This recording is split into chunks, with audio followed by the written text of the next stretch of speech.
realmente el Ecuador entero se sigue preguntando lo que pasa en la Asamblea, y esto desde la arista del análisis puramente jurídico, ¿se encuadra en la legalidad hasta qué punto todo lo que ha ocurrido con la presidenta Guadalupe Llori, con el hecho de que ha asumido la presidencia el vicepresidente Saquicela, en fin, todo este tipo de situaciones?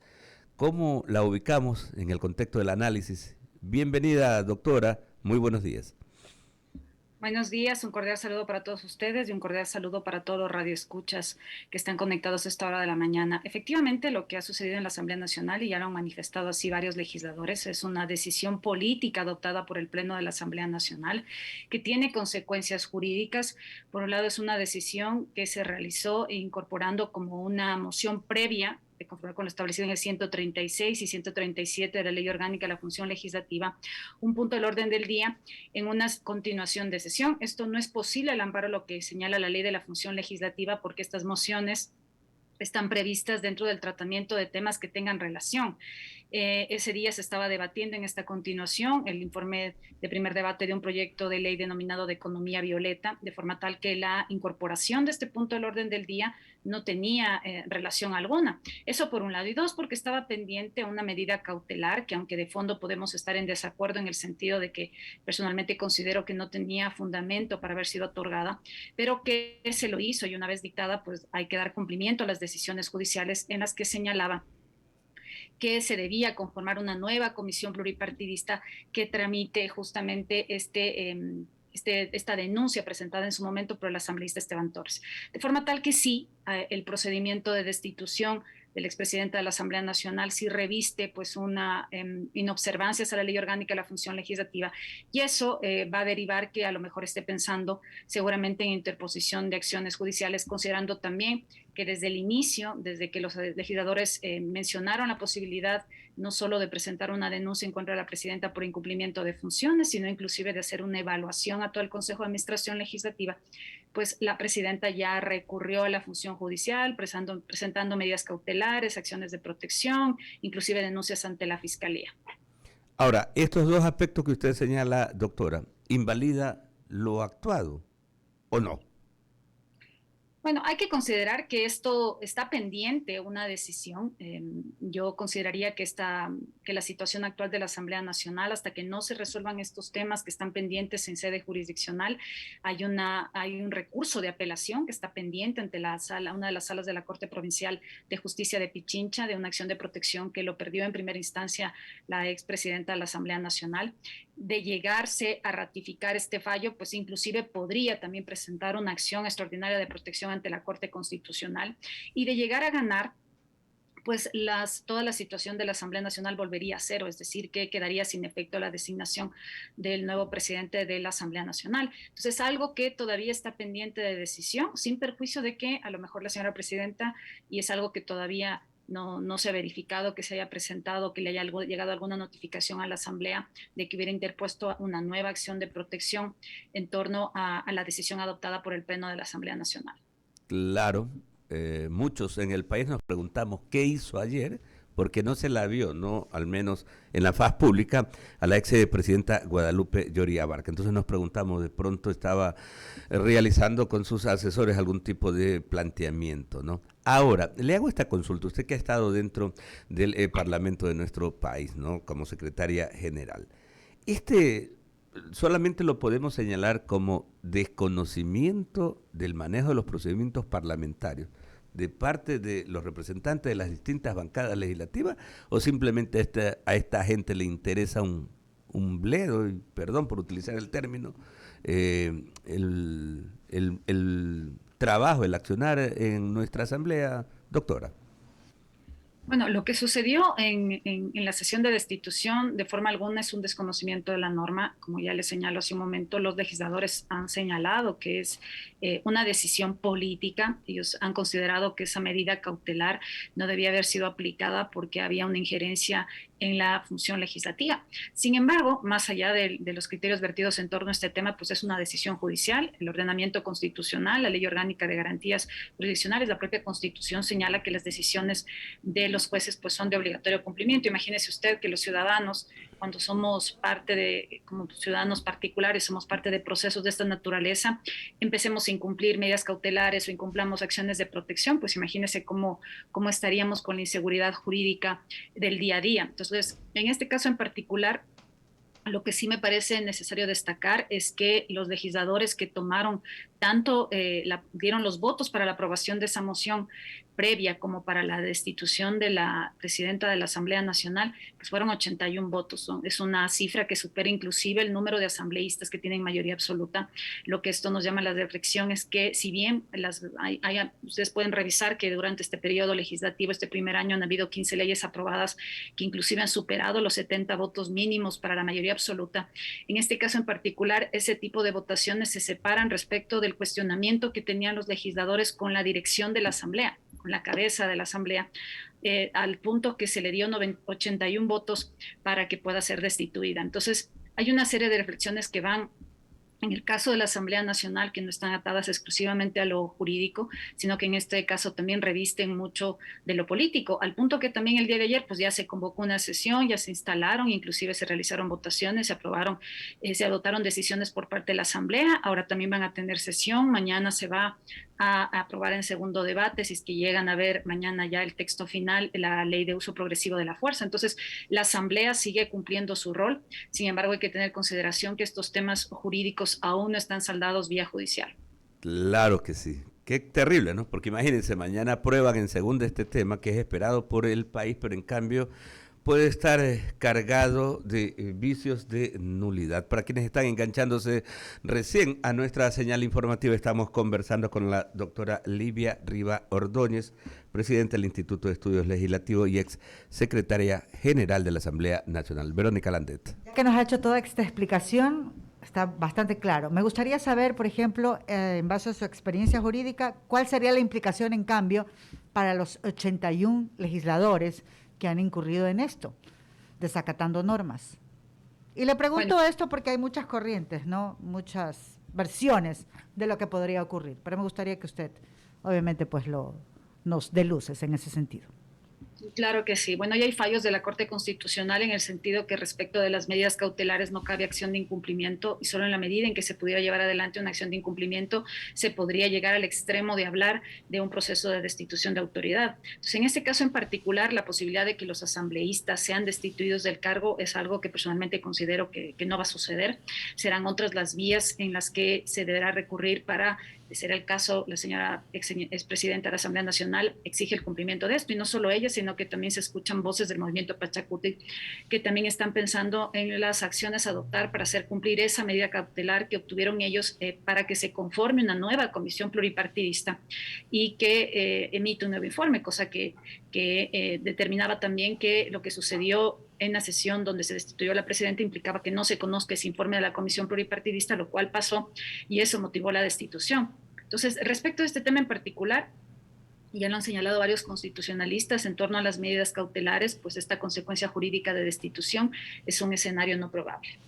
Oiga, parece una historia sin fin, porque entonces definitivamente pues seguiríamos en lo mismo, vamos a seguir empantanados, si es que hay obviamente pues una acción que interpongan los afectados, en este caso la expresidenta de la Asamblea Guadalupe Llori y pues su movimiento Pachacutic.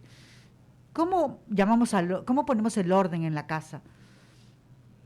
¿Cómo lo hacemos? ¿Cómo se lo puede hacer? ¿Cuál es la vía para definitivamente seguir avanzando, ¿no? Porque lo que queremos los ecuatorianos comunes y corrientes son las leyes, las reformas, el trabajo de la legislatura.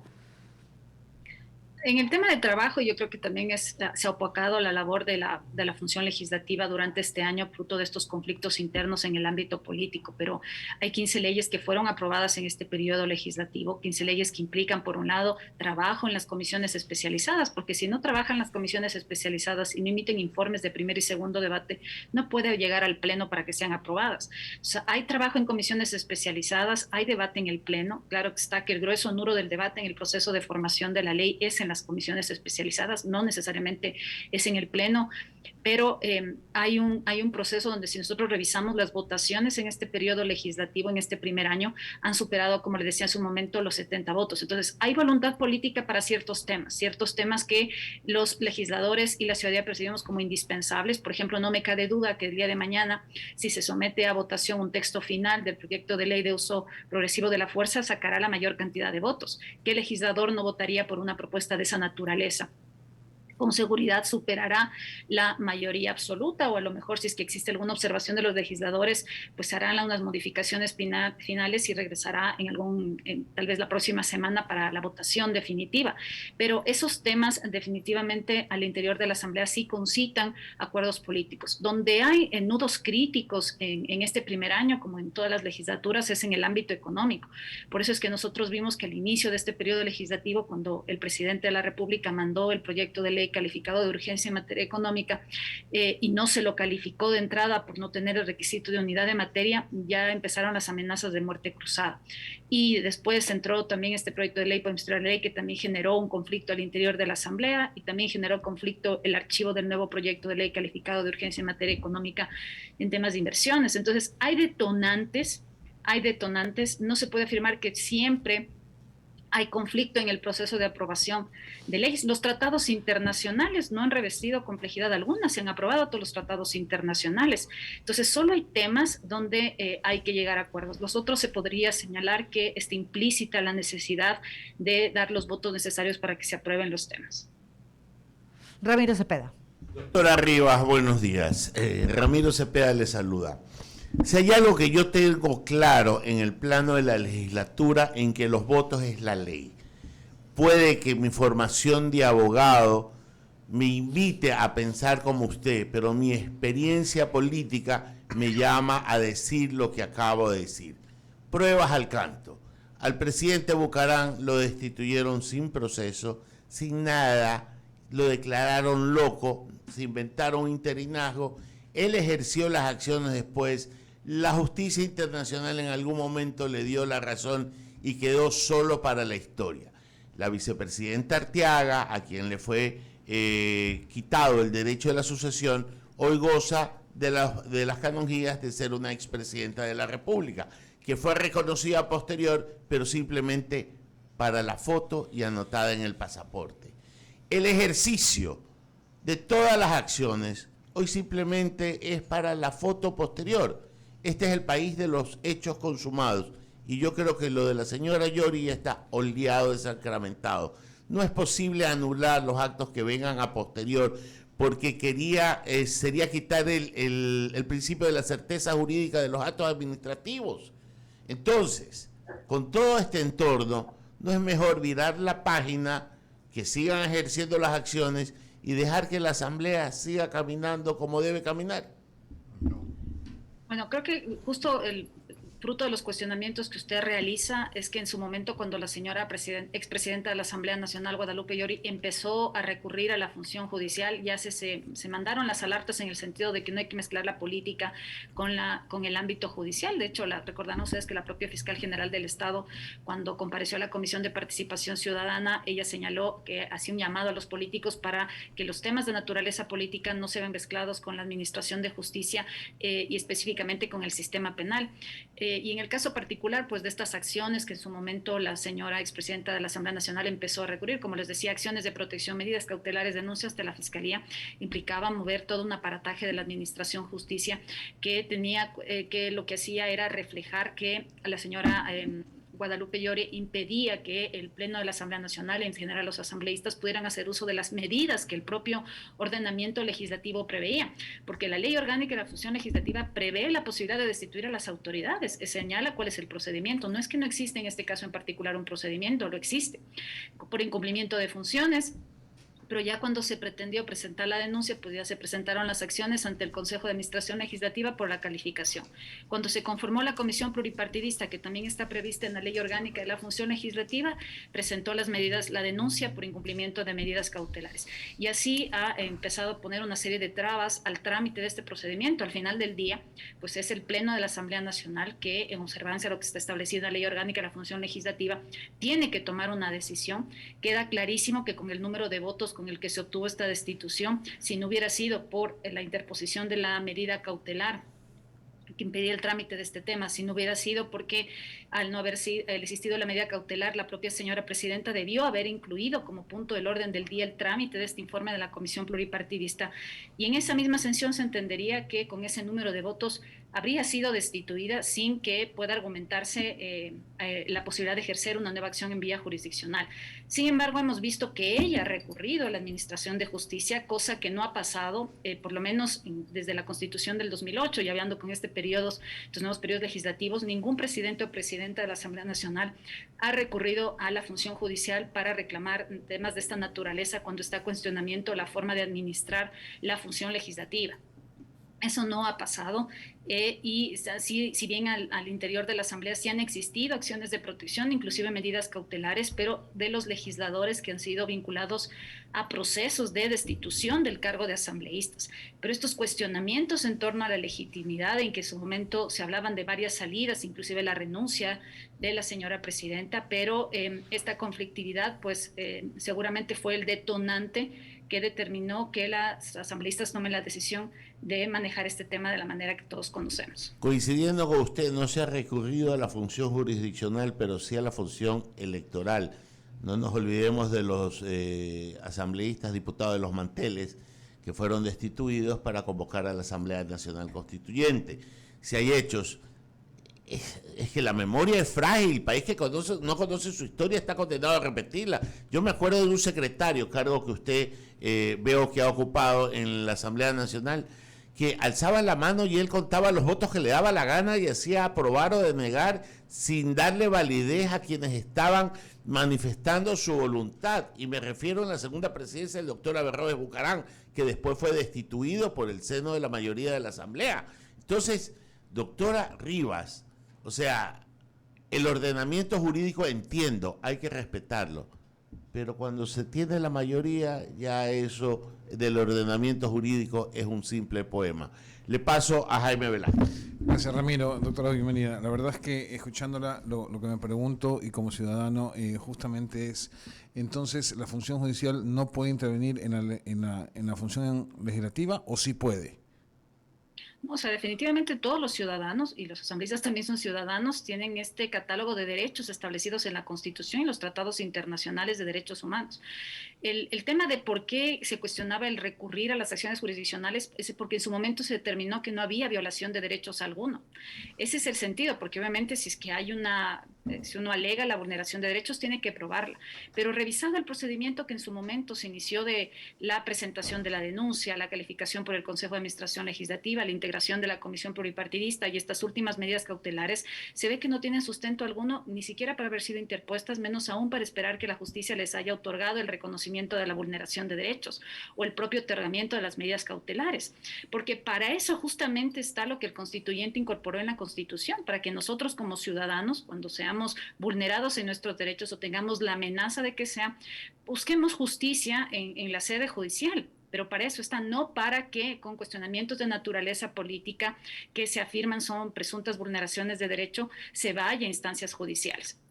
Entonces, por eso yo le decía que en su momento se manifestaba el hecho de que la señora presidenta pretenda señalar vulneraciones de derechos y por eso recurrir a la función judicial. Y como ya lo señalaban anteriormente, efectivamente en el pasado, y eso fue el tema cuando el expresidente de la República, Rafael Correa, decidió convocar como cumplimiento de su campaña a la convocatoria de la Asamblea Constituyente, pues obviamente el Tribunal Supremo Electoral de en ese entonces tomó la decisión de destituir a los excongresistas porque ellos a su vez querían hacer un cambio del Tribunal Supremo Electoral cuando no estuvo de acuerdo con esta convocatoria a la Asamblea Constituyente. Y ese es un tema que, por ejemplo, todavía está pendiente ante la sede de la Comisión Interamericana de Derechos Humanos, para darle un ejemplo. Eso es algo que hasta ahora no se ha resuelto, que no hay una decisión en torno a ese tema, pero que está pendiente. Y en su momento también, obviamente, los excongresistas pues presentaron acciones ante el Tribunal Constitucional de aquel entonces, acciones de protección que en su momento pues fueron dejadas sin efecto y que a la fecha pues están pendientes de resolución. En este caso en particular, pues la señora presidenta ha optado también por recurrir a las garantías jurisdiccionales, pero como le digo, en todo proceso de esa naturaleza hay que probar la violación de derechos. En la medida en que eso se pruebe, pues se entenderá que los jueces, apartados de cualquier injerencia de naturaleza política y cumpliendo estrictamente lo que les llama la Constitución y la ley, deberán tomar las decisiones que en derecho correspondan. Lo cual siempre se queda en duda, porque dependiendo de los intereses que tengan, son los que ellos hacen las sentencias. Pero a lo que voy es entonces la asambleísta Yori, porque ya no es presidenta, no tendría, o mejor dicho, ¿cuál sería el siguiente paso para ella defender su posición? Porque le escuchaba que podría pedirse la destitución de los asambleístas, digamos, desde el punto de vista de que Yori haga una acción de protección de ese tipo, pero realmente está ya juzgado el tema, es decir, no van a hacerle caso a la justicia el legislativo. Bueno, primero este tema de la destitución, en este caso en particular, como les señalaba, al ser el incumplimiento de las medidas cautelares no susceptible de acción de incumplimiento, no es viable que se proceda a la destitución de los legisladores por el incumplimiento de las medidas cautelares. Lo que tiene este rato la asambleísta Guadalupe Yori es, por un lado, esperar la sentencia en apelación de una de las salas de la Corte Provincial de Pichincha. Eso está pendiente, o sea, eso podría salir ahora, mañana, pasado, en una semana, en un mes, y habría que ver cuál es la decisión de los jueces en segunda instancia, que podría ser o ratificar el fallo de primera instancia en donde no se le dio la razón, donde se señaló que no había vulneración del derecho al debido proceso, a la seguridad jurídica, o podría ser que la sala en segunda instancia considere que sí.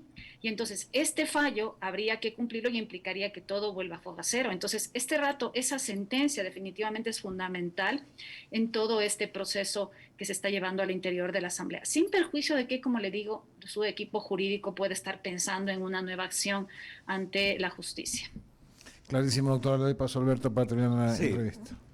Doctora, para preguntarle en el tramo final, ¿no? Si yo digo que usted se identifica ampliamente con la vocación republicana y, por supuesto, con una amplia vocación democrática, estoy en lo correcto, ¿no? Así es. Y le digo esto, ¿no? Para preguntarle exactamente, ¿qué podríamos plantearnos? Porque el país, cuando uno analiza este tipo de temas, llega a una conclusión o a una pregunta concluyente, ¿no?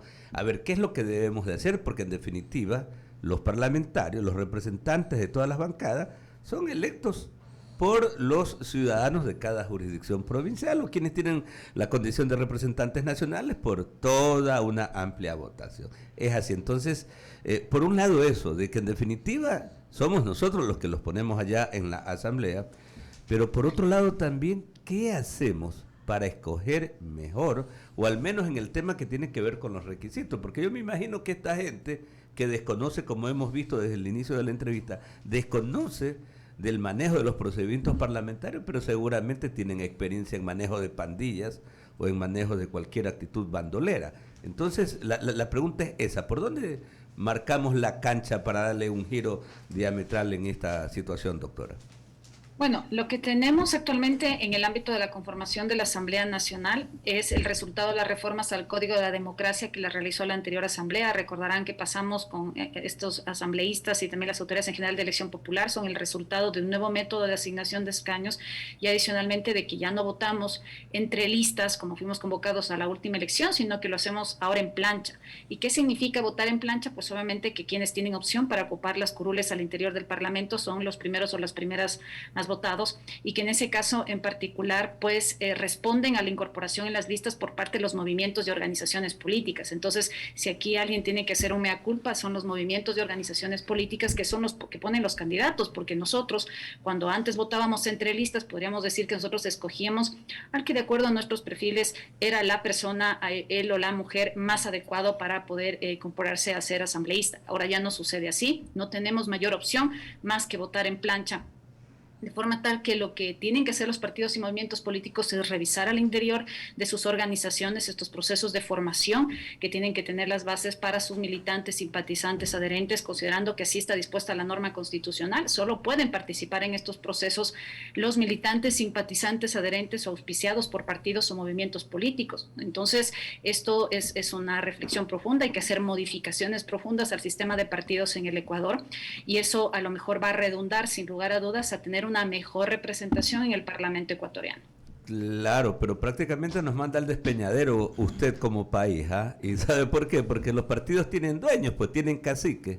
Y entonces a esos dueños y caciques no les interesa esto, sino que ellos poner, pues, estos siguen utilizando la estrategia del PRI mexicano, ¿no? Del Partido Revolucionario Institucional allá en México, que utilizaban el histórico dedazo, ¿no? Para poner los candidatos a la gente, pues, que los sigue y que se conviertan en verdaderos yes man, ¿no? Que les dicen a todo sí. Entonces no vamos a tener en ningún momento pues un cambio. Realmente es triste todo esto, ¿no? Porque vemos, ya estamos abocados también a un proceso electoral, en este caso no parlamentario, pero sí seccional, y vemos que llegamos nuevamente sin las reformas que se han planteado desde la sociedad civil, la necesidad de ir dando giros diametrales, ¿no? A esta situación del manejo político electoral acá en el Ecuador. Su última reflexión, doctora. No, muy agradecida por su bondad de invitarme en el transcurso de esta mañana. Muchísimas gracias.